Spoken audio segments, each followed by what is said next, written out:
Finally, it's day 15 of the inaugural Sanford Edible Garden Trail. We've made it to day 15, yay! And this is an incredible garden here for our last official day. I'll tell you at the end of the video though, because we actually have a surprise garden tomorrow, but officially this is the end of the trail. So today we're here with Debbi Needham, who I'll introduce in a moment, and she's from Lagoon Honey.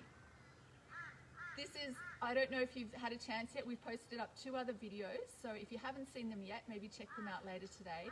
This is a spectacular garden, and I can't wait to show you a little bit around the garden. But first of all, I'd like to say just something about the garden. Debbi's growing here for her family, and she's also growing for the community and the wider community across Brisbane. And she's been growing as a small grower for many years. She was one of, so for many years she's been supplying some local markets, and now she has some other suppliers across Brisbane. So it's an opportunity to see one of our small-scale local growers, and I suppose promote one of the things that we were wanting to do with the trail was about promoting people who are growing food locally, and so that we can think about how we can also support those growers and try to buy some of our food locally, as well as learn about what people are doing in their backyards, so that we can get a little bit better about growing things in our backyards. So today we're going to talk about propagating, and which is incredible, with Debbi, and I'm going to introduce you. So Debbi, come on over. Thank you. Hi everyone. Thank you so much, Debbi, for being letting us come here to see your garden. And I'd really like to start with this particular row of flowers here, because I know that this is a very special one, and then we'll lead on down to the propagating table. Sure. So this is calendulas, obviously, and when I was in the States a few years ago, I picked up some seeds from Baker Seeds. I really like their seed range, and I chose this particular calendula because it's very high in potency, and it's a bit patchy, but I only had 1 packet of seeds, so I'm not picking these flowers. I'm growing them for their seed. So I'll be looking for the biggest flowers and the plumpest seeds. So I have to wait a few weeks now for this to dry. These are some smaller heads here, but they're that's dried, but I wouldn't use those ones because it's from a smaller flower. So I'm looking for the biggest, plumpest, and I'll save those seeds and hopefully share them with other passionate growers. So shall we move down to the table? We'll move down to the table, and while we walk down there, I just wanted to ask, do you always just grow your own seeds, or are you also buying seeds? I do buy seeds, and I do buy turnips too, of seedlings when I'm desperate, whether I'm in a rush, or a variety of seeds that I'm not very good at growing. So, okay. But on the whole, I like to grow all my own plants from seeds or cuttings, and you can see I'm a complete seedaholic. So this is a beautiful space. I visited Debbi a couple of weeks ago when we first came out, and I saw this and I was just like, oh, what a dream, a propagating table like this under this gorgeous tree. Yes, it's very nice in the heat of summer.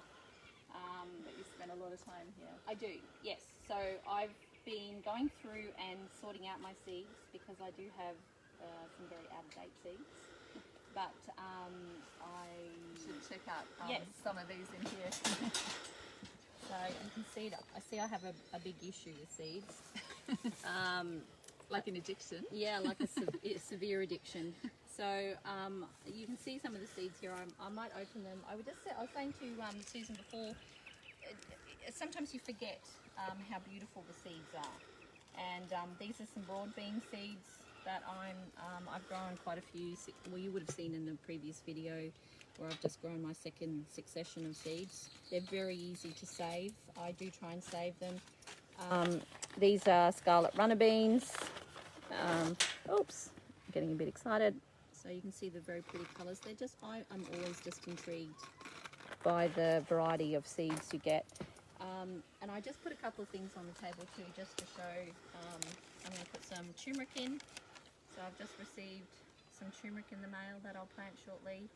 And I've never grown a choco before, so other people may have. Do you have a choco vine? I don't. We want to. It's actually something that we've been planning for a while, and I just haven't found a choco to do it. But when we were at Jenny Cato's garden earlier in the week, she gave us a great demonstration of. Perfect. She had a choco growing. Perfect. So I'm really excited to plant mine, and this is how mine arrived. So I get them from there's some really great seed and plant suppliers. So I'm really excited to try that. I had it as a kid and it was revolting, but people are showing me now that things have moved on. You don't have to boil them to tasteless. Yes. So, well, Jenny convinced a lot of us to give it a go. What will you do? She was talking about keeping this out and just having a shoot.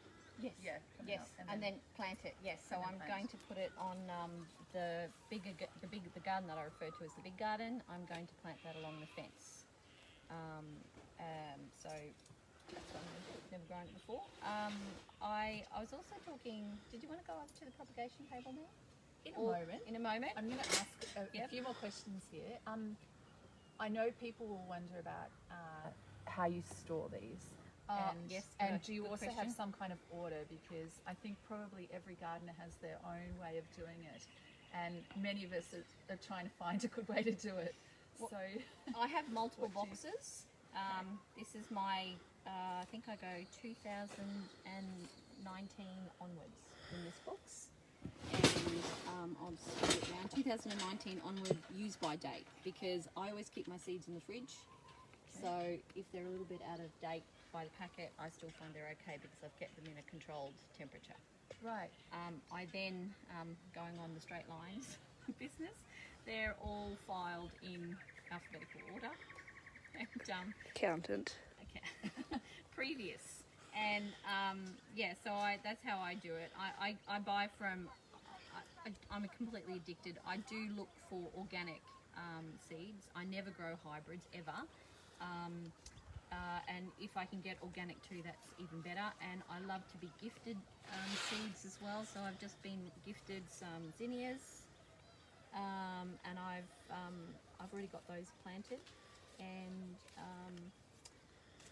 so that's the best way I find. If I don't buy it, if I don't save it, I love to be gifted seeds. So, but I have 3 boxes, and when the seeds get older, I just do a test run. And if they're still viable, I keep them, and if they're not, I chuck them. Okay. All right. So you're not keeping them by seasons. You're keeping them alphabetical. Yes. So does that mean you just have it in your head as to when to plant? Yes. You've got, Yeah. So, and I've got it all mixed. I've got herbs, veggies, edible flowers, cut flowers. So they're all in here together. all in there, and then in the fridge. And in the fridge. You must have a big fridge. I Do you have a special I fridge? have a special fridge. Yes. I think that's a good idea. Okay. Yes. So, and it's full of seeds, and it's a treasure trove of seeds, and I love it. Yeah. Well, there's something pretty magical about collecting seeds. Yes. It's something that I've only just started to attempt, but I can see the magic in it, and and the idea that you've got seeds being shared to you from other gardeners, and that you're sharing with them.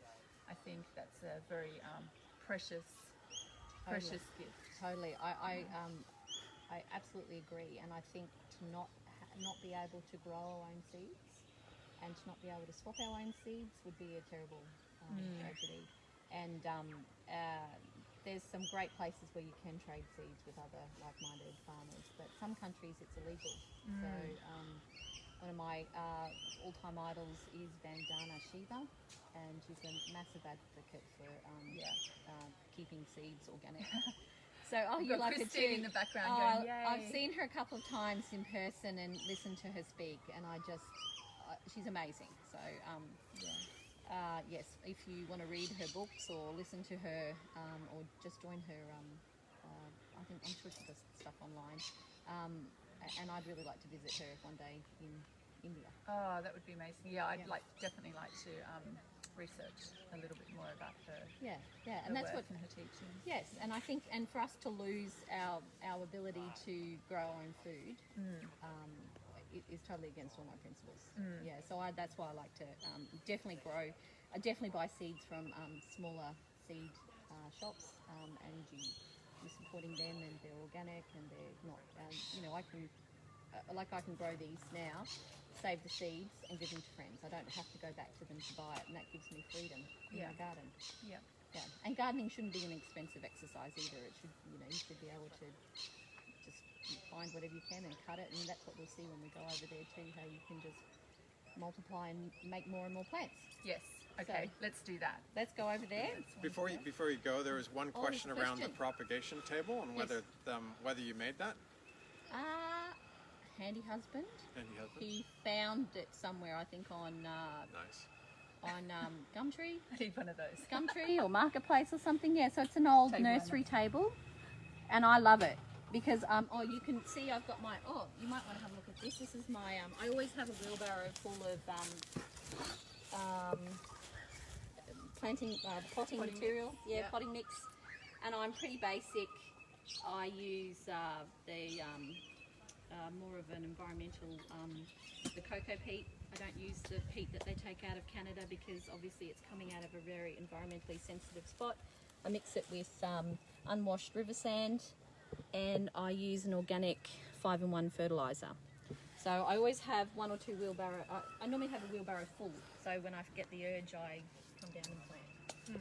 So and then what I like is all dirt falls through to the ground. Quite often I have miscellaneous seeds popping up as well because I do drop seeds and they all grow through on the grass below. So so handy little table. Yes. And big. And I know that when we get over there, I'm going to look at those tables because there's a great setup going on over there. Okay. So let's do that. So another advantage of saving seeds in your own garden is that you can choose from the best vegetable that's grown. That's right. And so then you're selecting the seed that's going to be more likely to suit to your garden. Yes. Is that right? Yes. That's another advantage of people. Yeah, so that's especially with the yes, I like that. Yeah. Don't feel quite as short. With just going back to the calendulas, the seeds from America. So obviously the conditions are different. So I grow them here in my climate. They get acclimatized, and so they're obviously better able to handle the heat, whatever conditions we have, because everything's different. And taking the stronger seeds obviously means it's done well here. Yeah. So you always want to keep the better seeds. So It's another kind of special component of it, I guess, to me, when I think that somebody has saved them and then saved the next generation and the next generation, and that's how we've kind of kept these heritage varieties alive. And it's an important it's an important part of growing edible food, I think. Let's talk about the table first, since we picked the theme. can you zoom in on the table? Because this is a really clever idea. And under the table, because I know that this is something that's going to be of interest to people. Okay. So, did you get a good shot of the tables? So the tables are actually old gates, and we have so many gates here because they used to have just horses here as well. So we just collected all the gates and we popped them on. Well, I didn't. Jason did again. We popped them on a frame, and then he's irrigated them for me. And I like a sunny position in winter. Yeah, they're all I irrigated. didn't realise that. It's even better. Okay. Yeah. And then I've grown comfrey underneath it, so that when I'm watering the seedling trays, any nutrient and water obviously goes down, feeds comfrey. Okay, So- and I know that will be of interest because the comfrey question has come up at a number of gardens, and a few people saying that they were struggling to grow comfrey and needs that a it lot needed of water. Yeah. And so I kept thinking about your place because there you've got a huge Yes. amount here that you can draw from, and it's so healthy and vibrant. But it also gives the comfrey shading, which they prefer as well. So. Bit of shade. bit of shade. Yeah. Oh, Okay. Frame. So so what have we got here? Oh, Debbie? okay. Let's have a look. How do you organise this? There's actually More straight lines? no. Believe it or not, there's no water here. Okay. Nasturtiums. You can see all my nasturtiums coming up. So I've got flowers everywhere. I did want to make the point though. Can we zoom in on this one, Zoe? That little seedling there. There's actually differences in seeds. So this is a light sensitive seed. So not all seeds get planted in the ground. Some of them like to be sitting on the surface. For example, this is Billy Buttons, and I've put in some straw flowers, and they like to sit on top, and they need the light to actually germinate. Okay. So that's a really important thing for people if they are doing their own seeds. They do need to know whether they're light sensitive or dark sensitive. You know, they need to be in the dark. So obviously the nasturtiums need to be planted. Quite a few of them do, but there are some varieties, and I think maybe flowers that are light sensitive. So if I they're know light sensitive, you put them on the surface? Yes. And if they're dark, you put them under the soil? Yes, and I use a general rule for planting. I normally go 2 to 3 times the size of the seed. Okay. How would you, because I didn't know that. So how would you know? It's not on the packet. No, I know it's and I've had some failures, and I've gone, what did I do wrong? So again, it's just something I picked up, talking to people, watching things. Okay. And yeah, so it isn't always easy. So there's no general rule as to which ones are light sensitive? No. Okay. So most of the Trial and veggies, error. yeah, most of the veggies. So the straw flowers are native. Billy Buttons are a native. Snapdragons aren't, but they also require it. So yeah, it's just a matter of just learning and maybe Googling. So so that you know. But moving down, you can see some more seedlings. So I've got kohlrabi, heirloom. I love heirlooms. So they're my heirloom mix of beetroots. So that I grow for ourselves. Elysium, dill. So there's quite a few things that I've got in. I've still got so much more to do. I do a lot of direct seeding too, straight into my bigger paddocks down the back. Okay. Yeah, yes, these ones. I find direct seeding a little bit scary because when you're relying on a crop to come in, and you've got field mice or birds or ants, this way is a safe way of knowing what you get, and then you plant it. So I'm slowly doing more and more direct seeding. I know that sounds silly, but there's, you know, if you're trying to be successive with your crops and one fails, you've then got a month you're missing out on. So, but the conditions aren't too bad at the moment, so I'm doing a bit more direct seeding. When it's really, really hot, do Yes. you cover these seeds with shade cloth? They go into the greenhouse. So summertime, I've got a, is it 70%? So I never know the right way. So it lets 70% of the light in. Yeah. So I'll put them in there till and that's all automatically sprinkled in there too. So I'll put them in there until they germinate. And then I like to harden them straight away. So as soon as they're germinated, they'll come out here and they'll face the harsh climate, because I find if you do buy seedlings from other establishments and they haven't been hardened off properly, they will go back before they go forward. Yeah. So you've got to apply something like sea salts, one of those tonics when you're transplanting out those ones. So, but I find I don't have that issue because they're all hardened and ready to go. And what size? When would you plant these? I start now. I don't. Oh, sorry. What size the seedling? Does it depend? Like how big will you wait for them to go? I normally wait till they get their first true leaf. So you can see that one in there, their first true leaves. So I'd be planting these very soon. Okay. Same with these ones; they're all starting to look pretty good. I don't like to leave them too long either, because I think they actually do. I actually think they do better in the ground than in these conditions. Yeah. So that's just my preference. But yeah, I was thinking of what to say, and I remember being 10 when my dad showed me how to grow potatoes and beans, and that excitement of seeing the seed germinate. It replicates every day for me, and I love it. It never gets old. So it's good. So and then on the table, I got gifted some canna lilies. So I think I mentioned to you, I like to just grow everything that feeds something. A bee, a bird, a moth, a butterfly, and so the canna lilies will give me some food for my bees. And then I broke a piece of basil off the other day, so rather than waste it, I've propagated 3 more plants, tops off pineapples. So Debbie, do they go straight in? Do you do anything to the cutting? Yeah, I do. And let me show you down here. Okay. I got gifted some tapioca, so they're in there. I cut the lavender off. And then you can see I've got the rosemary. What I did with this one is I can see which ones have taken because they're not coming out. They've actually grown roots, but this one hasn't. So what I do is I pick nice tops of the rosemary where it's young, and then I'll take off the material below. I cut on the angle. I use honey. That's what my preference is. And I make a hole in the potting mix, and then I put it in and I water it. And I like to do it when it's not too hot. I did these a couple of months ago. But you can see, I don't know why that one didn't take.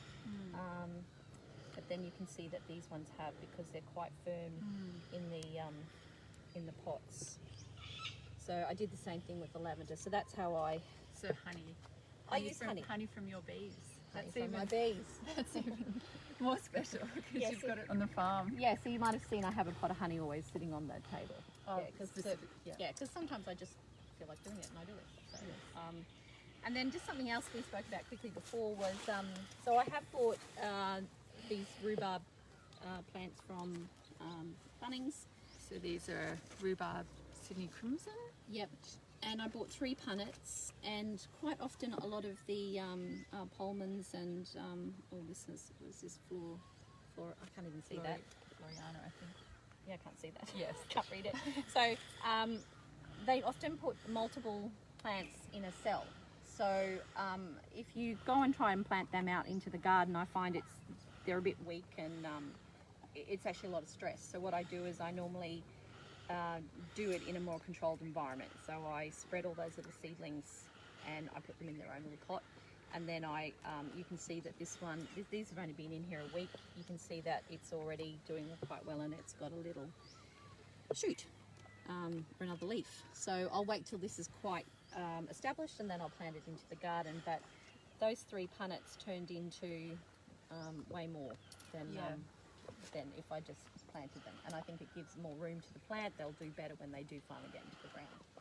Do you treat rhubarb like an annual in this climate?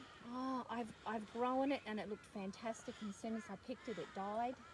I've got another friend who grows it, and he says that it loses its pinkness as it heats up, but it still grows. So I'm not an expert at this one yet. So it's still trial and error. I'm going to go again this year, but it did look lovely when I grew it, but just keeled over for no reason. So I did do some reading, and it said don't pick it until after 12 months. So maybe, I don't know. So I'm going to keep persevering with this. Yeah. I'd love to get rhubarb growing. I've tried a couple of times and I haven't been successful because we're in the subtropics. For those, we've got people watching from all over, and normally rhubarb is a colder climate. Yes. So this is one variety that's supposed to grow up here. Yes, that's right. So yeah, a lot of us, I love rhubarb. So gardening is about experimenting. Totally. And yeah, I think there's no set rules, and you do fail. I fail. I have, failed quite often. I think I was watering some seedlings the other day, and I was in a hurry and was fertilising them and burnt them. I came back and went, what did I do that for? Because normally I like to water them, then fertilise them so that the mix is wet. But I was in a rush and didn't dilute enough or whatever. But anyway, yes, we still have failures, and that's the fun bit sometimes, and frustrating. But yeah, so what else can I show you? Well, there's a couple of questions. Questions. That have come through. Yeah. Awesome. Questions. So where can I get comfrey seeds or seedlings from? This person hasn't had any luck looking locally in Brisbane's north side. Oh, okay. I think comfrey's always it's always good if it's gifted. So you need to find a friend with one, or I think I probably started with Green Harvest, but they're closed at the moment with COVID. So They may have reopened. have they? I Right. thought they had. I got my first comfrey from Green Harvest, Yes. and they sell it.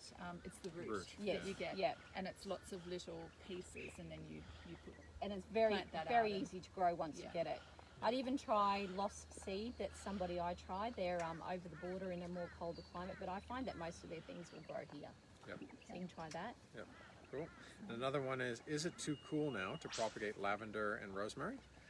This is for similar climate to Brisbane, Northern Rivers, Northern hinterland, Rivers. frost-free. I did the rosemary I'm trying to think, maybe 5 or 6 weeks ago, and the lavender maybe 2 or 3 weeks ago. It could be getting a bit cold, but I got it just before it started to flower. So I think we'll see. It's okay at the moment, so we'll see. But I wouldn't leave it any longer. I wouldn't do it any, but it's been quite warm up to date. Yep.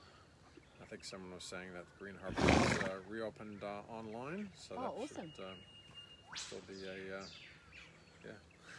still be an option. That's Cool. Yeah, I was wondering how to get potatoes because I had to just get them from the local produce store, whereas I prefer to get them from there because they're organic. So that's good to know. Awesome. Cool. Any more questions, please? That's it from the questions, I think. All right, This one. Susan, what else would you like to ask me? There's so many things. You mentioned that you were fertilising the seedlings. Yes. So what does that look like? I'm really basic with my seedlings. I use sea salt and I use power feed. But once they go into the ground, I then start getting a little bit more technical. And that's when I'll use my NTS products, and we fertigate with lime, liquid. I'm using liquid lime, liquid gypsum, liquid potassium, fulvic acid, and some soluble humates. Obviously not all at once, and varying what I do. I also have my worm farm, and I fertilise weekly with my wormweed. Okay. Yeah, so I try and keep it. It's just really very very easy. Okay, so at this level, when they're like this, then Yes. is it once a week you're doing some sea salt? Yes. No, I alternate. So it's every couple of days. So twice a week they'll get one sea salt, one power feed. Oh, 1 cup. Okay, so twice a week. All right. Yeah. So otherwise they're not getting water, or they're also getting Water every day. Okay, so the water's every day from the automated, and then twice a week you're fertilising. Yes. Okay. I think a lot of people are going to ask questions about what you just said then about NTS. Yes. So is there just a very brief summary? I mean, you're talking there about minerals, and you've done a soil test, and those things that you're adding. This is where we can get a really off the charts. We'll keep it just. It's about minerals and what you're giving to the soil. Yes, and okay, so soil I sort of touched on that and the nutrient farming. So Graham Say's, I always get his name Graham wrong. Say. Yeah, SAIT. I really admire his work, and so I get a soil test every year, and I find sprinkling lime, it just takes too long to get into the soil. So I still do it, but we do the foliar fertilising, and the plant takes it in a lot quicker, I think. So that's how I do it. So we're just going to go and try my fertigator. We've just found a fertigator to do it because my back's breaking from mixing it, putting it into watering can, walking up and down. Yeah. It actually takes a bit of time. Yeah, you've and got it's a big heavy work. area. Yeah, it is big. It's getting bigger. So so we now fertigate. We're going to try the fertigator later today. I could have shown you that. That's going to be pretty fun. But yeah, so it's feeding the plant through the leaves. Okay. Yeah. It's lots of interesting stuff. There is, and he has a podcast out which I'd recommend to anyone Yes. to listen to. Did you have a chance? I actually have the last couple of days as Yeah. the trails started to get a little bit easier to manage. Yes. You told me about it a few weeks ago, and I've been listening, and yeah, it's fantastic. It is, isn't But it? it's just made me want to actually learn more. Yes, and when you find the keys to the basic stuff, it makes it, it's like a revelation. Yeah, so I actually really enjoy those as well. I've heard about him for a long time. Obviously your soil needs different things all the time, but it does need a certain amount of basic stuff which I know to apply weekly. So Yes. and yeah, that's sort of how I do it. Yeah. It's also it's not just about growing things; it's about growing nutrient dense Food, that's food. right. Yes. And so it's food that's locally grown or in your backyard, and you're feeding your family as well as the wider community. Yep. So it doesn't really get any better than being able to pick it straight away and eat it. But then when it's nutrient dense like that, because you've been feeding the plant or feeding the soil, it's a different product from taste as well as what's in it for our bodies, right? And what we can get. So this is all the amazing stuff that's going on at the moment out there, and with people like yourselves who are trying to farm like this. So it's an amazing, and it's a good. different way of thinking of things, and I think it's. And it's good because I think organic should just be that's your starting point. So I don't know, that's our basic. And that's where we should all be starting from and working from that, not from, you know, chemicals and all the rest of it. So there's a lot, there has been a lot of work on this previously, but it's just not been accessible for the common person. Yeah. And obviously marketing, they tell us lies. And we've just got to sort of sort through the forest and find the right things. I've got another Thank you. Another question. Another Okay. question from another one from Gabby. When you planting out your seedlings Yes. at the first true leaf stage, Yep. how much mulch are you using around them, or are you pocket planting? I don't know what pocket planting is, but What do you do when you plant them out? okay. Well, in the videos, you would see that I mulch. I always mulch everything because I just find it's better for my water retention and for the weed suppression. So I will. It's so much easier to mulch a bed first, and then to plant into the bed. So yes, I spread the mulch, plant seedling, water them in, and I won't. I'll give it a little bit of space, obviously. So and then you compete with the toads because the toads find a little wet bit and they go and sit beside it. And They do. yeah, don't they? Yeah. So that's how I plant the seedlings. And a friend of mine has been experimenting with it's like sea salt, but it's not. It's made out of salt water, so it's brilliant. Really? So So you're getting all the minerals and stuff like yes, that. yes, Right. yes. So he's been playing, and that's the wonderful thing about the more and more experience you get.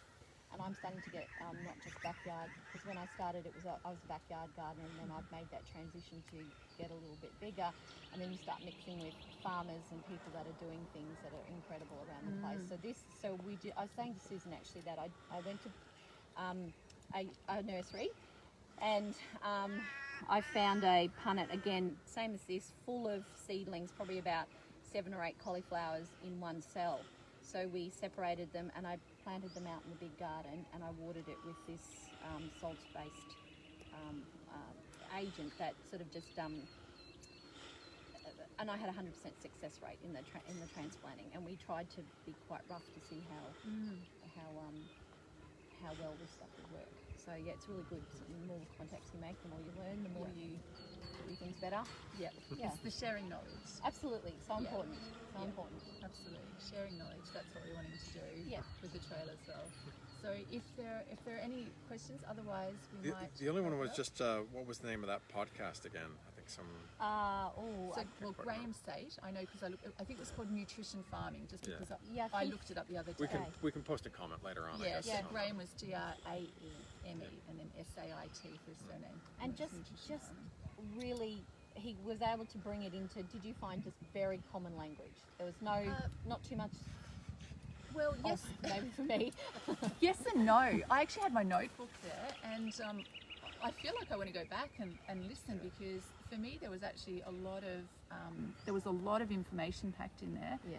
And so it's more like it's presented a whole heap of doors that I want to go down and explore. Yeah. So yes, yeah. I mean, I can't wait for the next one. So Yeah. I'm totally like Yeah. hooked. And because I've been asking questions. So this is the thing about talking to other people. I've been starting to ask about what can I do with my soil. I can see that there are things that are missing. I start to explore that, and then you meet the next person. I happened to meet Debbie, and then we were chatting about it, and I got some answers, and then I explore that, and that's how it's one way of growing and learning. Yeah, that's how you do it. I find I have no formal education in agriculture, but I have years of experience in talking, and I think that's sometimes a nice way to fail and why did I do that wrong, and then finding out the answer, and then talking to people. It's just, I don't know, I just think it's a really great exchange of information and knowledge. So, but yeah, I actually like the podcast because it's sort of, I don't know, when you know a lot, and he seemed to thread it all together for me, and I went, oh, yeah, that's right. Anyway, so it was really good. Yep. I loved it. So I'd like to, I think, just take a final message for anybody who's a beginner gardener, that one of the things that I've taken from this, but my own experience and all the gardens that we've seen, is that if things don't work out straight away, please don't give up. Backyard growing edible food is of so many benefits to our health and the environment. And so we're wanting more and more to like build a community of backyard growers, people who feel confident to be able to get out there and give it a go themselves. So I really encourage you to start talking to other people, share ideas like this, and don't be dismayed if it doesn't work straight away. That all of us keep trying and we keep experimenting, and that's really was one of the things that the Edible Garden Trail was about. So Debbi, thank you very much for sharing your knowledge today, and it's been wonderful to speak with you, and I picked up lots of things like I have from all the gardens. So Yeah, me too, I loved it, yeah, and thank you for what you're doing with the growing, and like for your family and for the wider community to have an opportunity to be able to buy local produce like this that's so nutrient dense from small farmers like Debbi. I mean, these are the people that we're wanting to encourage. So thank you very much for what you support do. us, it's great. Yeah. So with that, I'm going to say thank you. That's the end of our official garden trail, our inaugural Sanford Edible Garden Trail. We will do a little post up quite soon from the organisers, so look out for that. But I will say, so today is the official end, but we have another garden tomorrow. It's a bonus surprise garden, and I'm really excited to reveal that we will be showing Morag Gamble's garden tomorrow. And Morag is a permaculture educator. Many of you will know her. She's done incredible things in the permaculture world here in Australia and beyond, and we have an opportunity to see her garden. So that's just a little bonus that we've got. So we'll be releasing that at 9:30 tomorrow. So please tune in or set up a watch party with some of your friends. It's an incredible opportunity to get to see her garden. So thank you. If you have any questions for Debbi today, please put the questions up and she'll be able to check them and respond to them later today. And stay tuned for a post very soon from the organisers, and we will talk about some of our plans going forward. Okay, so thank you. Bye. See you later. Bye.